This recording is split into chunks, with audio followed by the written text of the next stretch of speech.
Okay, good afternoon, everyone. So we are from Home Group 2. So my name is Zadda Ilman, and I will be the presenter along with Edwina, Alyssa, and Syafrie Muhammad. And other members in my home group is Jonathan Chandra, Misal Alif, Chen Kongwei, and Muhammad Rafi Desrino. So basically, we're gonna talk about stunting in Indonesia, and yeah, we're gonna discuss more and dig deeper into it.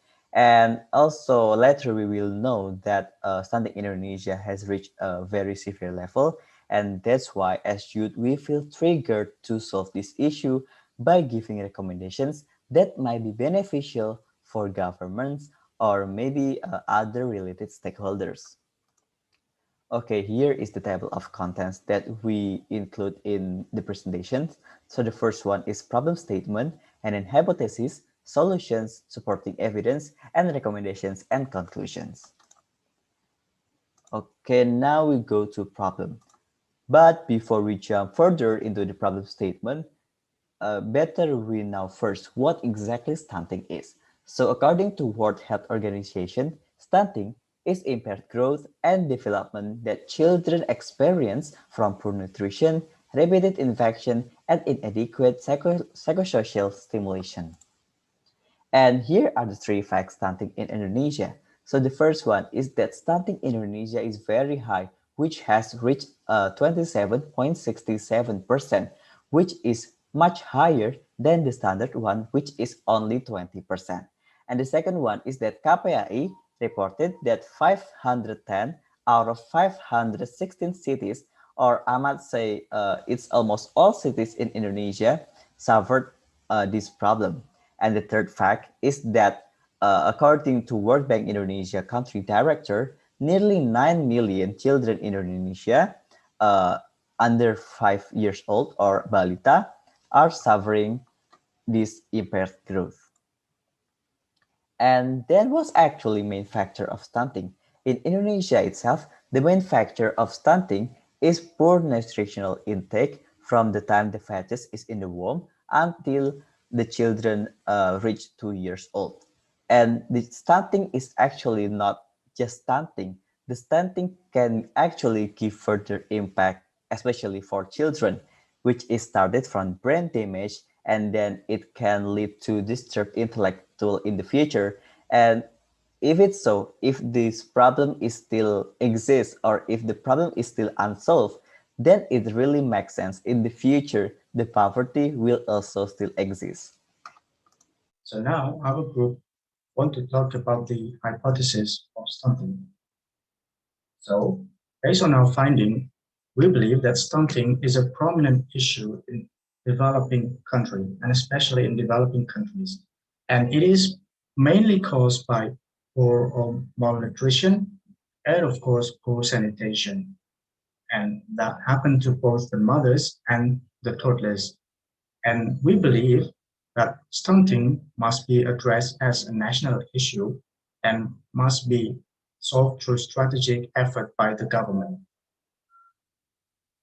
Next, let's talk about the solution, what we can do to eradicate stunting.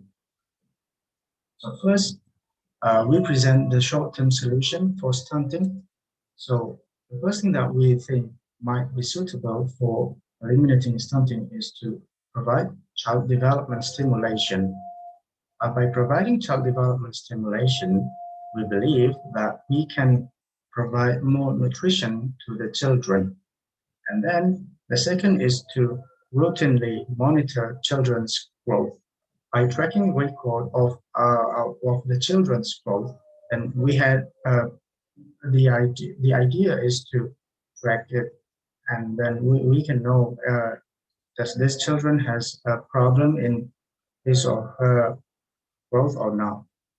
And then the third is to provide additional food for toddlers, like multivitamins and other more diverse kind of food to them so they can have a better nutrition. And the last one is to provide healthcare services for children. And this is to, of course, to provide them with the necessary medical support that they should receive since the early age, such as immunization.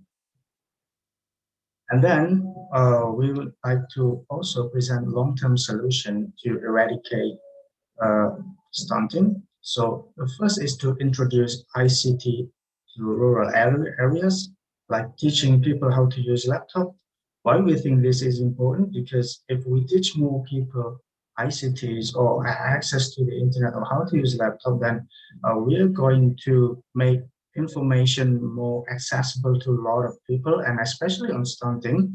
So we believe that if more people knows about stunting and how to eradicate it, then chances are they are going to uh, able to prevent stunting from the very first stages of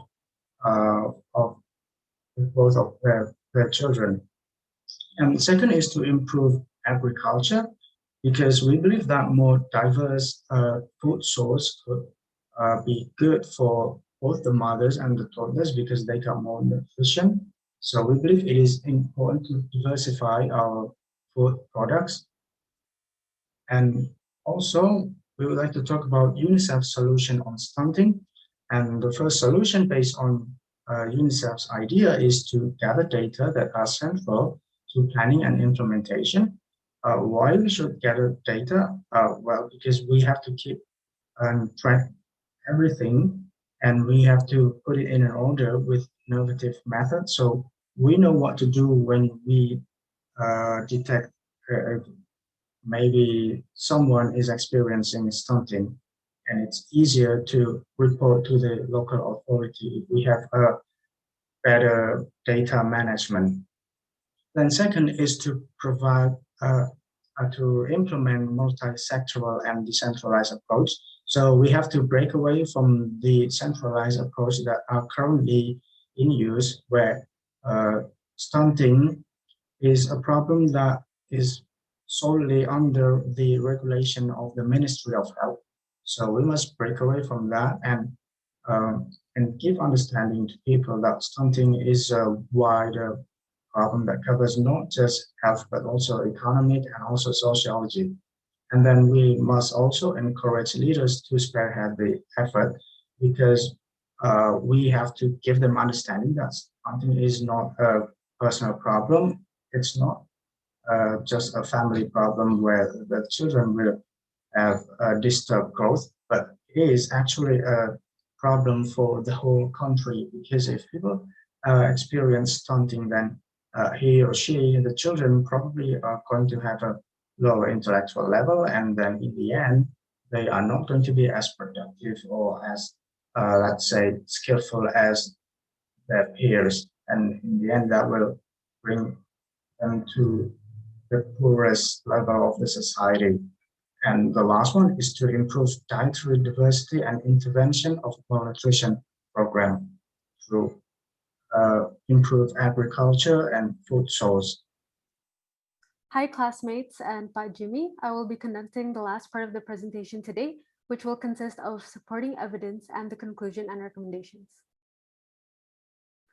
For the supporting evidences, there are three main facts about stunting that prove that this is a major issue that needs to be prioritized in this country. First of all, more than 95% of all cities in Indonesia has a stunting problem, proving that this problem is nationwide.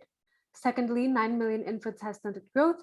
And from the explanations previously, it is known that stunted growth can have significant implications for the children's future. And third, the average height for Indonesian is 160 centimeters for male and 150 centimeters for female, which is further indication that stunting has very long-term effects for Indonesians, even up until they reach adulthood. Lastly, I'll be talking about the conclusion and recommendations for stunting. For the conclusion itself, I will try to summarize all our key learnings so far on stunting. Firstly, the main cause are malnutrition from pregnancy to infancy for both the mother and the children. So both parent and child needs to have a proper nutrition in order for stunting not to happen. Secondly, the main issue with stunting is that it disturbs the growth of infants, not allowing them to reach their full potential. It has severe impact on their livelihoods and causing endless cycles of poverty. Thirdly, improvements that are needed, as mentioned by my teammate previously, are first of all, proper healthcare and nutrition for all mothers and children. In addition, Water sanitation and hygiene is also needed to ensure the children's proper development until adulthood. From our team, there are three major recommendations that I'll be explaining on the subject of stunting. Firstly, it's extensive socialization on stunting. The data points and evidence clearly shows that this is a major issue for our country, yet many people who need it the most are not properly educated about this topic. Second, the government needs to provide economic assistance to help poor families get adequate nutrition.